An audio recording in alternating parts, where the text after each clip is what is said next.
Welcome to Live with the Author. I'm Amanda Goodwin, and I'm one of the editors of Reading Research Quarterly. And I'm here with one of our fabulous special issue authors and also my colleague at Vanderbilt, Rich Milner. Welcome, Rich. Thank you. I appreciate your inviting me. Oh, and we're so excited to have you here. And personally, I always love our conversations because they always push me to think more deeply. So, Rich, how did you get involved in this topic? Well, I've been working on attempting to understand better understand teachers' practices from the very beginning of my career. And so, as I reflect, I'm approaching year 20, and I've really tried to capture, really following in the tradition of Vanessa Sitter Walker and Gloria Ladson Billings and Tyrone Howard and others, and trying to capture instructional practices, what I call micro-level policies and practices that shape students' opportunities to learn. And so, I have spent most of my research time in literacy classrooms and ELA classrooms. But, I also, if good teaching is going on, I'm going to do my best to get in those classrooms and learn as much as I possibly can. Fascinating. And so for those of you who are interested in reading more of Rich's article, you can find it on our special issue webpage, and it's entitled Disrupting Racism and Whiteness in Researching a Science of Reading by H. Richard Milner. So Rich, as you're talking about that and you're talking about getting into classrooms and finding the good instruction, it makes me think of the science of reading. And as you know, the science of reading can be defined in lots of different ways. How do you see the science of reading? Well, as I think about this notion of science in general, I think we all are in the business of attempting to more deeply understand a phenomenon in order to advance knowledge. And so, I know a lot of the discourse or a lot of the literature base sort of has had this whole language and phonics debate, for many years. And, I think what we know from good science, right, is that we should be building knowledge, related to both. So I think some of the dissonance, the arguments are, we need to really reimagine them, because at the end of the day, we really want all of our young people to learn from the science that we try to advance, and that science has to connect to the social political context, the place in which teachers are engaged in instructional and curriculum practices. That's so important. So it's not just the science of learning to read, but it's also the science that takes place in these places where we're learning, where teachers are working with students. Absolutely. And this idea that, I would only add that, we think about the science of reading, of course, and you know this better than I, but, that, we're not limiting literacy to traditional text. We think about the range of literacies, the multiple literacies that young people have the opportunity to engage. I think that's so important, because I think sometimes those of us in the trenches, or those who are in the trenches, may sometimes forget that. Absolutely. So multiple literacies, multiple contexts where teachers are working as students are reading to engage, basically. So Rich, this makes me wonder, what's the contribution of your article to the science of reading? How does it push us forward? Well, I hope what I've tried to do in the article is, I hope those of us who engage in systematic studies of reading or language and literacy, or however you want to describe it, I really hope there is a critical component to what I provide that pushes us forward to think about issues of inequity, issues of injustice, issues of anti-Black racism. We're in a moment and in a movement, you know, not just a moment, where if we aren't thinking seriously about the lives of people who are placed on the margins, those minoritized communities, Black and brown students, students whose first language is not English, students who live below the poverty line, then I argue in the paper that we're missing the mark. In other words, we have to get to the why of what we do, as much as we attempt to advance our own scholarly agendas, right? So this work can't only be about adding a line to the CV. You know, we've got to move to a place where the work is transforming and transformative, to better support educators doing the work, and also young people in schools. Yeah, and for me, what I took away from your piece was really that critical perspective. Whose literacies are these? How are we studying literacies? How are we studying communities? And so it was adding that whole extra dimension to the science of reading. Yeah, and I would just add, Amanda, that I think sometimes the critical, and you know, I'm a critical theorist, right? But I also think sometimes the critical doesn't go far enough, right? So I don't think, and maybe I'm in the minority here, but I don't think that it's enough to critique just for the sake of critique. I think we really have to critique uh, in a space of moving towards uh, solutions and moving towards reimagining how we engage and how we do work. So the critique is fine on one level. That's the fun part. Like you can, you know, we can take apart just about anything, right? We can critique the critique, right? That we can critique the critical. But I think, you know, what I also hope people get from the article are, you know, reflective questions, are recommendations that really shepherd them throughout the research process, to really engage in questions that are perhaps more salient to transformation, more salient to equity, more salient to justice. And that's what I think we should be doing as scientists, as educational researchers, in the work we do. I think that's super exciting. So let's talk about some of those solutions, some of those transformations. What should teachers be doing tomorrow based off of your article? Well, you know, so much of what I wrote was about what researchers should do, you know, in the paper.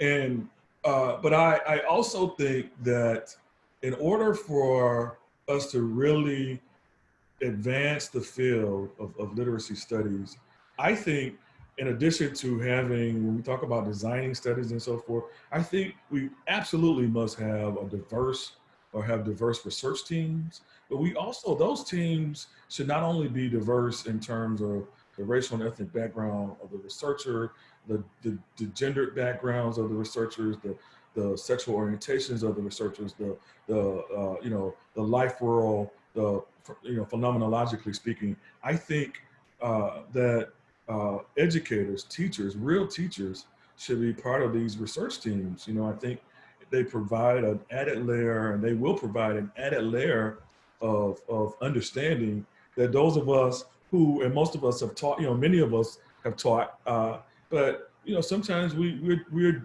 disconnected from In a few the years. realities of what's going on, right? And so, you know, teachers are there to provide that triangulational, or that the you know, the to a level of questioning that can really push us forward, right? And so I'm really hopeful that teachers will engage the article, but when they're working with, or when they're reading other research articles that or articles about practice, I hope they'll start asking these questions, right?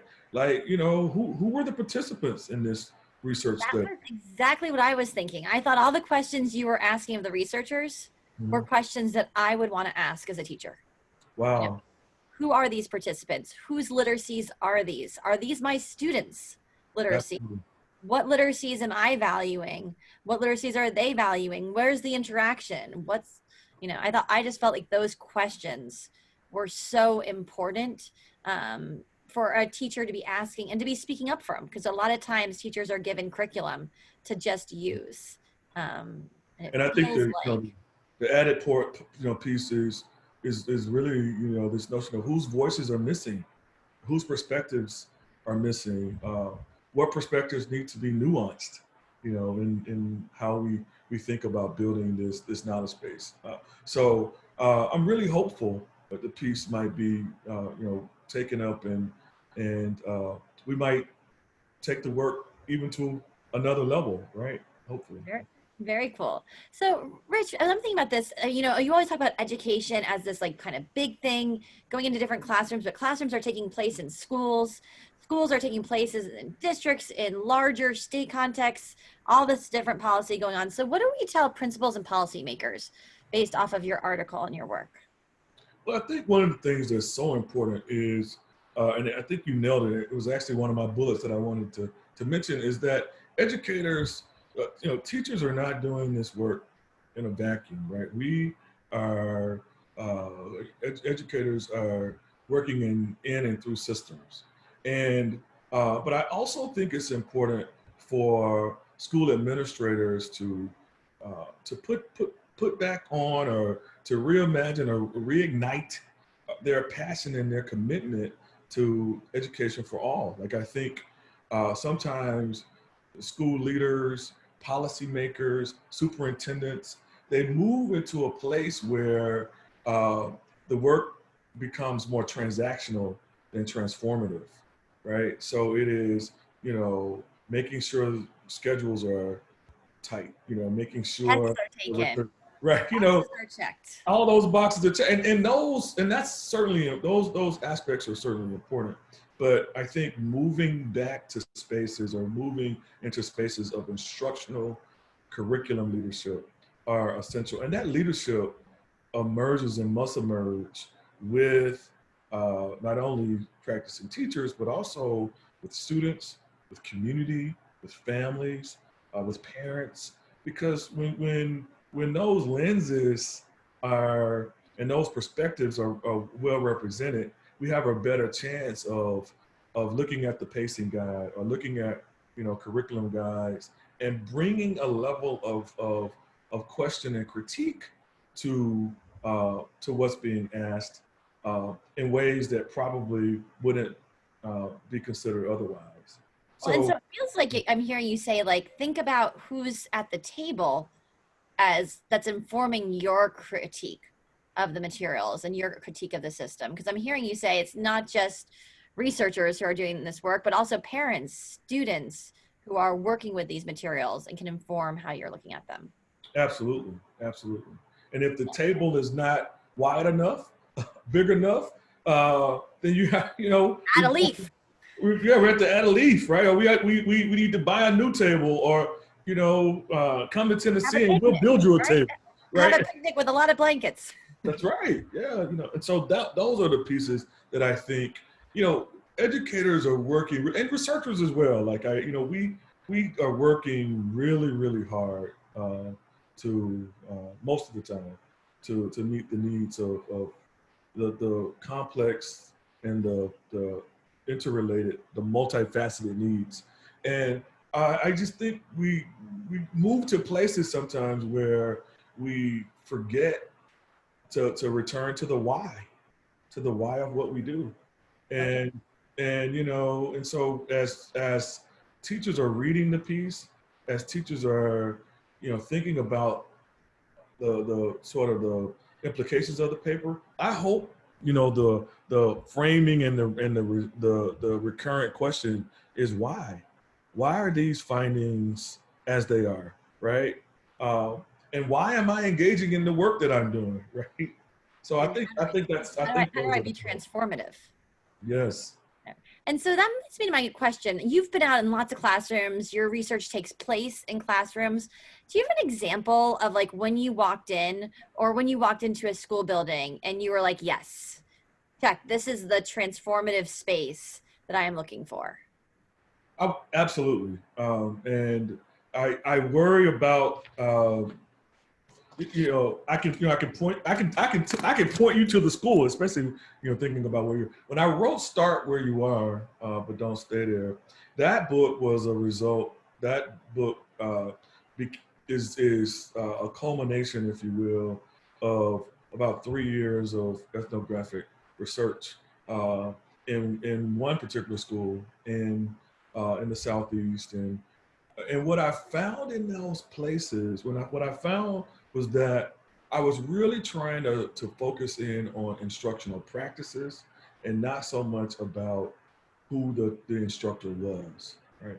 And I think sometimes what happens is there is uh, so much attention on who the teacher is, and that's important, right? Understanding the the the diverse identity spaces of teachers, of course, is important. But I really tried to hone in and focus on what was being done, right? And from that, I was able to identify features of what I call opportunity gaps. And I was also in the newest edition of Start Where You Are, which was just published in 2020. I and of course it was a 10-year span between the first edition and the second.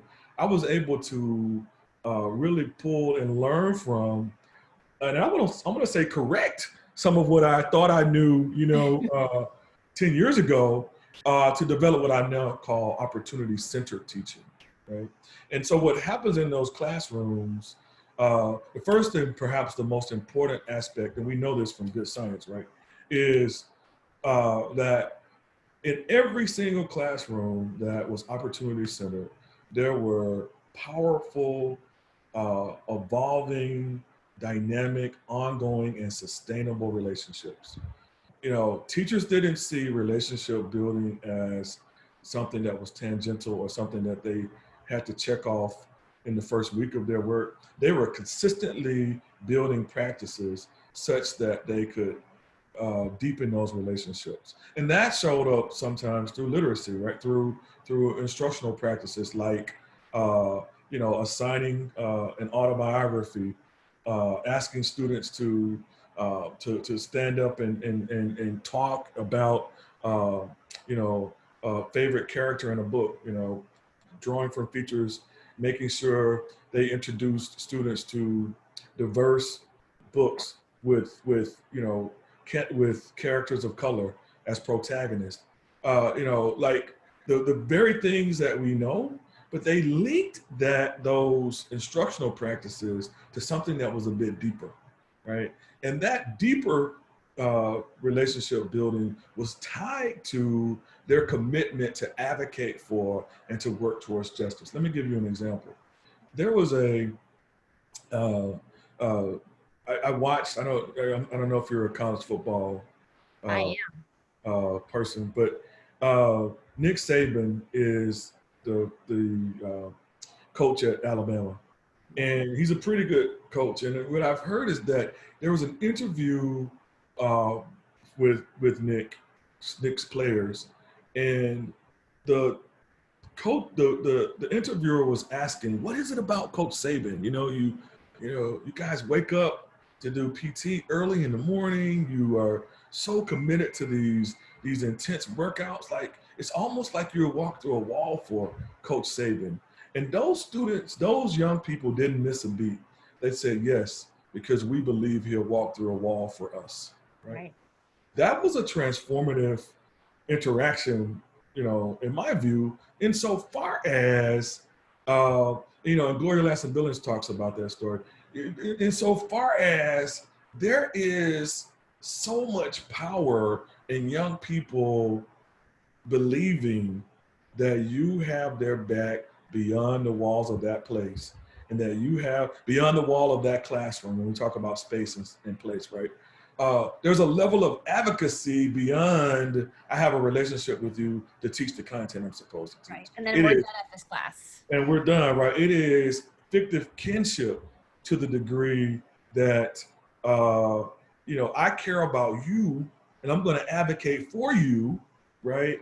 Even if it means I've got to tear down a wall on your behalf, right? And so that was one of the central features of the opportunity centered framework that I was able to talk more deeply about, having spent more time in classrooms. It wasn't just, you're in my classroom, I'm going to build knowledge about you, your experiences, so that we can get along and I can get to the end of the day. It was, I'm going to build a relationship with you so that I can advocate on behalf of you, in search of justice. Now, Rich, when I hear that, it feels to me that it's more than getting to know your students, which I think is a powerful first step, right? It's getting to know your students, their interests, what makes them tick, like what their expertises are. Are you saying it's an additional layer beyond that, where it's also conveying to them like how you're going to, stand up for them, how you're going to, like, capitalize on those expertise?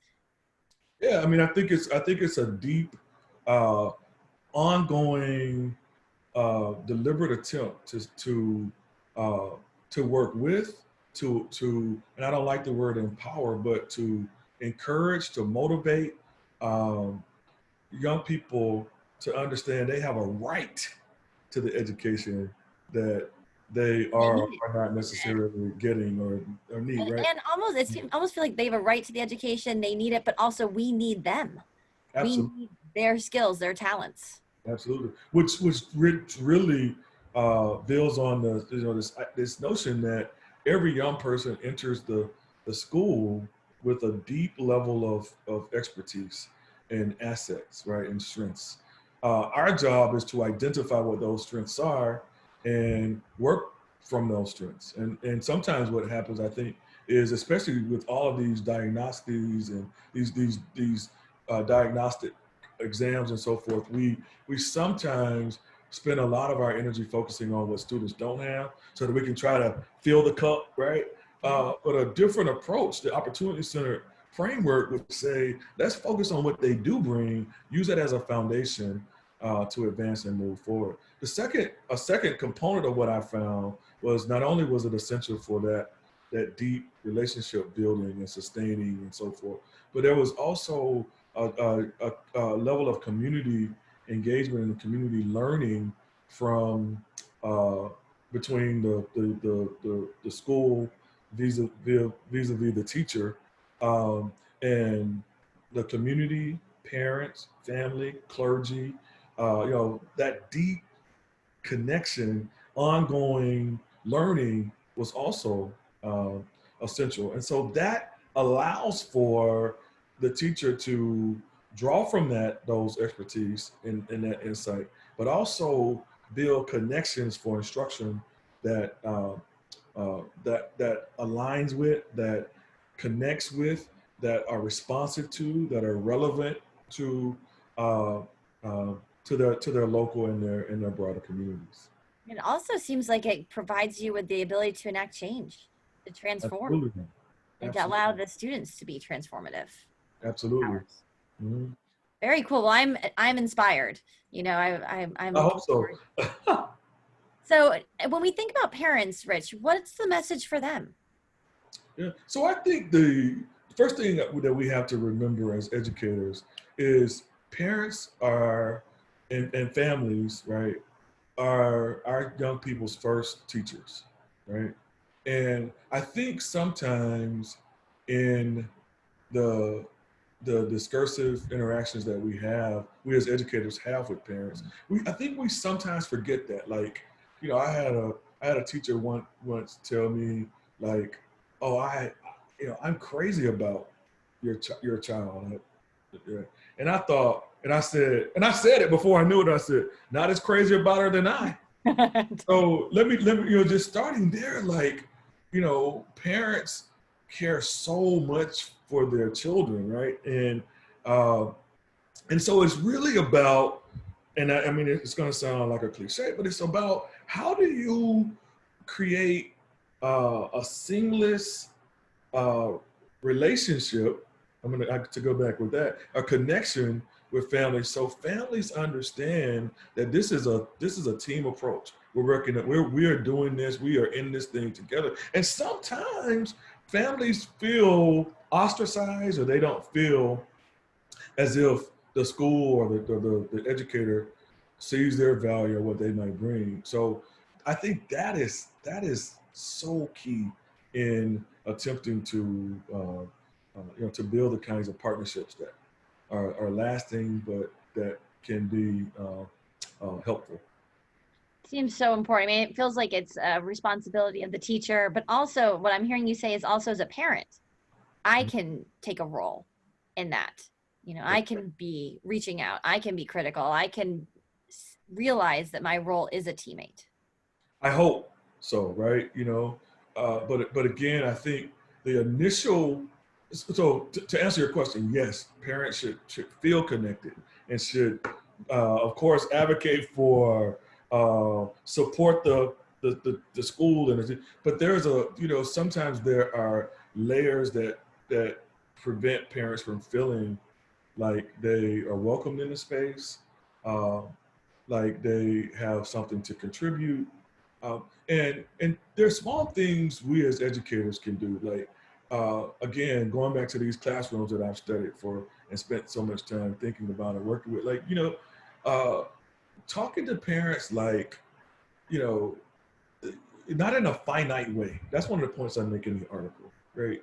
When I hear, when a parent hears your child, um, I don't know, let's use a reading, is struggling with some vocabulary, or their processing speed is not where we like it to be, right? That languaging is essential to parents, right? Because especially for minoritized parents, or for Black or brown parents who have been systematically told and historically told that their children are inferior to, not as good as, must catch up to the white norm. Like, this is so that tearing down has to be essential. So what a parent hears is there's something wrong with my child, or there's something deficient in that.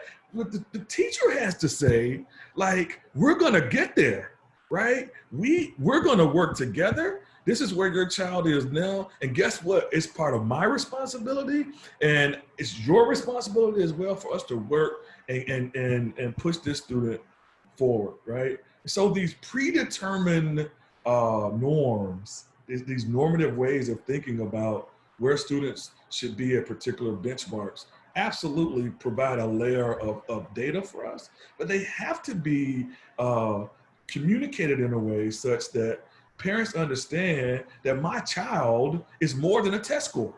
My Amen. child is more than a standard deviation. So I really hope families understand that, when they're having that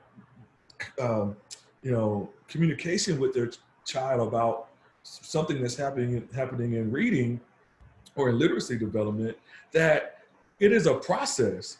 And if we continue to work together, the child, the students, the young people will get there, So right?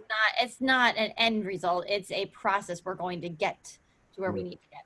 Right. And so the language should be, we're not there yet. And we're going to get there. I mean, I heard you also say it's not that we're not there yet, but we are going to get there, and we are going to get there together. Absolutely. And in that languaging, also, the other thing I would add, Amanda, is, like, in that languaging, like, recognizing what the student also already brings and already has, right? So, and if it's not a literacy complement, lots of other ways, or a literacy asset that you want to But there's bring. always compliments. There's always things that that students are doing. That students are doing well. So I think that's an important part. Right. We're not there yet, but we're here, and we're Absolutely. at this good place that we're starting, and we're going to get there together. Right. And so when parents go into the school, like, I know I found myself, like, reminding them of some of the assets. Like, you might not know this, but X and Y or X is a really, so, and then the teacher will say, oh, that's right, that you're this, you're sorry. So, it's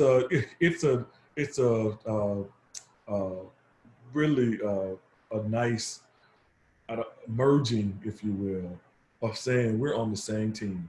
Amen. I have got your back. We are on the same team. and we're going to push and get that young person where we all want them to be. Well, and Rich, you started off this conversation by saying that your paper was written for researchers for the most part. So how does this actually move the field forward?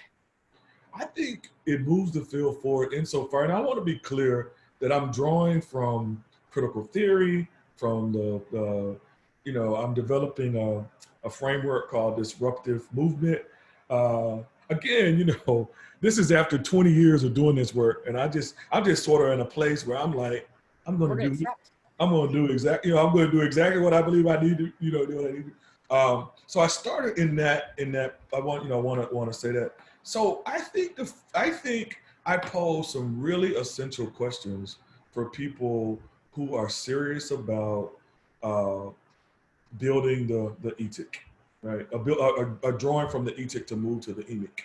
What are you saying, Rich? In other words, as researchers, and so many researchers claim that they want to do equity-centered work. They claim they want to be racially sensitive. They claim they want to be against anti-Black racism. They make these claims, but when I read their work, when I read their methodologies, when I see them present, when I look at their findings, it's anywhere, those issues don't emerge and they don't show up. There should be some, we're all walking contradictions. Let me start there, right? But there should be some consistency, right, in what what you say you believe in and what you do. And so even if one is not trained in a domain or a discipline or an area that has deep theoretical and empirical basis related to race, you can build the capacity. We can build a repository from which we can learn and move. And so what I really hope is that language literacy researchers, people who, reading researchers will look at the entire research process, from the kind of literature they read, who they cite in that literature, who they're invited. And we talked about the table, Amanda. The fact that you invited me to the table to be able to provide my perspective, that is essential, right? Because it has the capacity to disrupt canonical ways of thinking. And when we think about the canon, I'm not only talking about traditional, old texts that written by white men that young people read in schools. I'm talking about the ways we built a canon around the research that matters, Right. in reading, right? And so I'm hopeful that we are able to take the foundations of what has been established, critique it, and advance it and make it forward. So it's everything from the research process of who you invite on your research team, to the literature reviews we do, to who you're citing, to the design of the research, the kinds of questions that are posed, going back to instruments. I developed a race survey. I'm not a traditional quantitative researcher, but I wanted to ask a particular kind of question, right? And so going back to the roots of what we already know, like if I want to ask a particular kind of question, I need a particular kind of method to answer the question. So rather than saying I don't do quantitative research, I had to build the skill set to be able to, and I didn't know the survey research, right? What did you say? Partner in or a partner, right? So and when about getting educators at the table. Yes, and so I did not have when I looked in the literature, when I searched for surveys, there was not a survey to get at what I was trying to get at. So we developed the TRTS, the Teachers Race Talk Survey.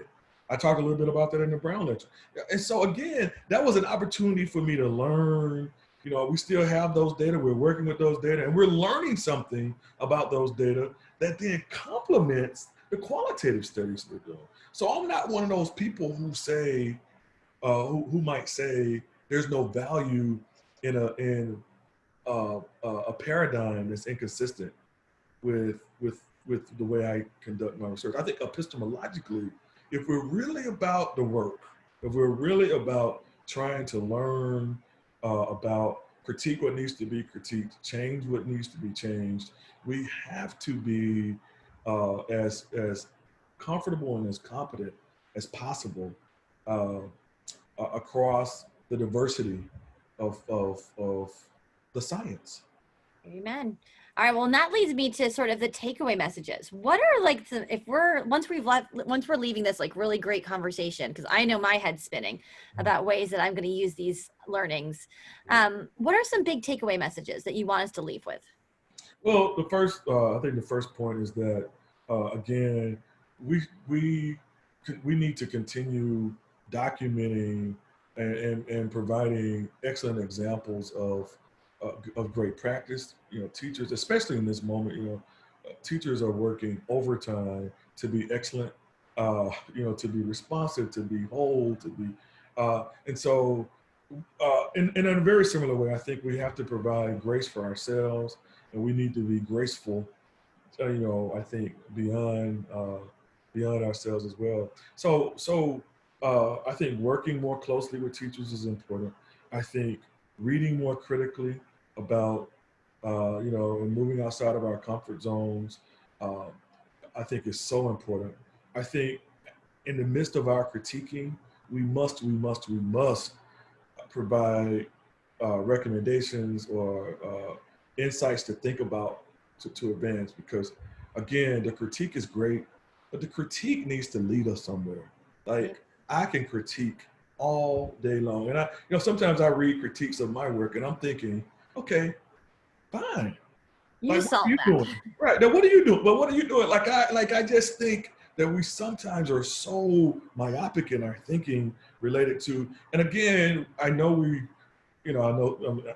some people might say, well, I'm not a walking contradiction, but I do think we all are walking contradictions. I think there are moments when the contradiction shows up and manifests in such powerful ways. For instance, we say we're about diversity, right? But we only will read certain kind of research. We say we're about diversity, but we will only cite particular kinds of studies. We say we're about diversity, but we will only recruit a certain type of student from a certain type of place who works with a certain type of person.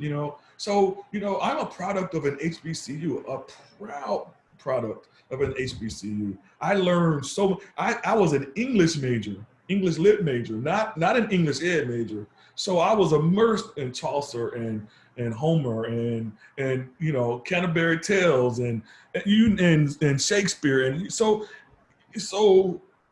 and literary criticisms, and so drawing from the rich expertise from HSIs, historically what is it, Hispanic serving institutions, from HBCUs, historically Black institutions.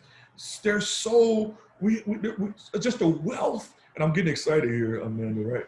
But just a wealth of expertise. Well, I feel like we have a party. I mean, we can expand the table. We're going to need multiple tables or a picnic or multiple blankets, because I think these are the big ideas that I'm taking away, is this idea of being graceful but also being transformative. Yes. So I like that you push that idea of not just being critical, but being transformative and thinking about solutions. And part of the solutions do seem to be adding to your table. And Yes. they also do seem to be building deeper relationships across different contexts, across different methodologies, across research and practitioners, and then also across families and Yes. students. And so it just seems like a much stronger, broader picture when we think about who's at the table and who should be at the table and who's missing. Absolutely. Absolutely. Awesome. Well, thank you, Rich, so much for being here. I really appreciate it. As I said, I've learned things. I'm excited. I'm getting excited too to try these things out. And if you want to read Rich's paper, again, you can find it in our special issue, and it's entitled Disrupting Racism and Whiteness in Researching a Science of Reading. So thanks so much, Rich. Thank you. I appreciate it.